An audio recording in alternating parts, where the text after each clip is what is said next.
Hi hello ನಮಸ್ಕಾರ ಎಲ್ಲರಿಗೂ. ಇವತ್ತಿನ ವಿಡಿಯೋದಾಗ ಚುರುಮುರಿ ಹೆಂಗೆ ಮಾಡೋದು ಅಂತ ನೋಡ್ಕೊಂಡು ಬರೋಣ ಬರ್ರಿ. ಈ ಚುರುಮುರಿ ನಮ್ಗೆ ಚಹಾ ಜೋಡಿ ಮತ್ತು ಕಾಫಿ ಜೋಡಿ ಭಾಳ ಅಂದ್ರೆ ಭಾಳ ರುಚಿಯಾಗಿರ್ತದೆ. ಈಗ ನಾವಿಲ್ಲಿ ಇದಕ್ಕೆ ನಾವು ಒಂದು ಪ್ಯಾನ್ ತೊಗೋಬೇಕಾಗ್ತದೆ. ಆ ಪ್ಯಾನ್ ಒಳಗೆ ನಾವಿಲ್ಲೇ ಎಣ್ಣೆ ಹಾಕ್ಕೋಬೇಕು. ಒಂದು 3-4 ಸ್ಪೂನ್ ಎಣ್ಣೆ ಹಾಕ್ಕೋಬೇಕು. ಆಮೇಲೆ ಸಾಸಿವೆ ಹಾಕ್ಕೋಬೇಕು. ಸಾಸಿವೆ ಸಿಡಿದ ಮೇಲೇ ನಾವಿಲ್ಲೇ ಜೀರಿಗೆ ಹಾಕ್ಕೋಬೇಕು ಮತ್ತು ಅರಶಿನ ಪುಡಿ ಹಾಕ್ಕೋಬೇಕು. ಇಲ್ಲೇ ಶೇಂಗಾ ತೊಗೊಂಡಿನಿ, ಶೇಂಗಾ ಹಾಕ್ಕೋಬೇಕು.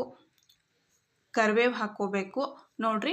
ಈಗ ಇಲ್ಲಿ ಬಾಳ್ಕದ ಮೆಣ್ಸಿಕಾಯಿ ಹಾಕ್ಕೋತೀನಿ. ಇದಾದಮೇಲೆ ನಾವು ಬ್ಯಾಸಿಗೆ ಒಳಗೆ ಇದನ್ನ ಬಾಳ್ಕದ ಮೆಣ್ಸಿಕಾಯಿ ಮಾಡಿ ಇಟ್ಕೊಂಡ್ಬಿಟ್ವಿ ಅಂದ್ರೆ ನಮ್ಗೆ ಯಾವಾಗ ಬೇಕು ಅವಾಗ ನಾವು ಇದನ್ನು ಚುರುಮುರಿ ಮತ್ತು ಅವಲಕ್ಕಿಗೆ ಹಾಕ್ಕೋಬೋದು.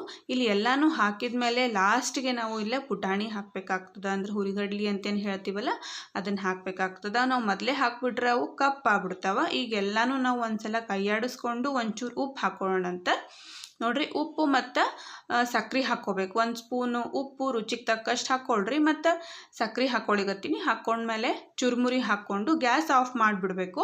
ಮಾಡಿ ಚುರುಮುರಿ ಹಾಕ್ಕೋಬೇಕು, ಇಲ್ಲ ಚುರುಮುರಿ ಎಲ್ಲ ಹೊತ್ತು ಹೋಗ್ಬಿಡ್ತಾವೆ.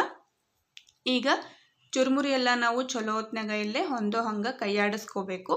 ಉಪ್ಪು ಮತ್ತು ಸಕ್ರೆ ಎಲ್ಲ ಕಡೆನೂ ಮಿಕ್ಸ್ ಆಗಬೇಕು. ನಾವು ಅದಕ್ಕೆ ಇಲ್ಲಿ ಚಲೋ ಹೊತ್ನಾಗ ಗ್ಯಾಸ್ ಆಫ್ ಮಾಡಿದ ಮೇಲೇ ನಾವಿಲ್ಲೇ ಕೈಯಾಡಿಸ್ಕೋಬೇಕಾಗ್ತದೆ ನೋಡ್ರಿ. ಹಿಂಗೆ ಈಗ ಇದು ಭಾಳ ಅಂದ್ರೆ ಭಾಳ ಸರಳ. ಈಗ ಚುರುಮುರಿ ರೆಡಿ ಆದವು. ಇದನ್ನು ಚಹಾ ಜೋಡಿ ಮತ್ತು ಕಾಫಿ ಜೋಡಿ ತಿನ್ಬೋದು, ಇಲ್ಲ ಸಂಜೆ ಮುಂದೆ ಸಣ್ಣ ಹಸಿವಿಗೆ ತಿನ್ನಲಿಕ್ಕೆ ನಮಗೆ ಚಲೋ ಇರ್ತದೆ. ಈ ವಿಡಿಯೋ ಯಾರಿಗೆಲ್ಲ ಇಷ್ಟ ಆಯಿತು ಲೈಕ್ ಮಾಡಿರಿ, ಕಮೆಂಟ್ ಮಾಡಿರಿ, ಶೇರ್ ಮಾಡಿರಿ ಮತ್ತು ಮರೀದೆ ಸಬ್ಸ್ಕ್ರೈಬ್ ಮಾಡಿರಿ.